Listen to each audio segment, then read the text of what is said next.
Hey everyone, in this quick guide, I'm going to show you exactly how to play Pokemon Go on your school laptop in 2025. Yes, it still works. First, open up your web browser and head over to emulatorgames.net. Once you are there, look for the search bar and type in Pokemon. You will see a bunch of Pokemon games pop up. Pick the one you want to play. Classic title like Pokemon Fire Red or Emerald are always fan favorite. After selecting your game, click on the Save Game button. This will let you keep your progress. Super important. Next, scroll down a bit and hit the Run Games button.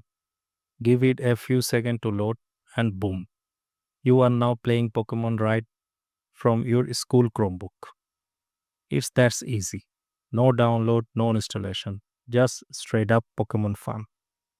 If this helped you out, don't forget to hit like and subscribe for more awesome tech tips like this. Catch you in the next one.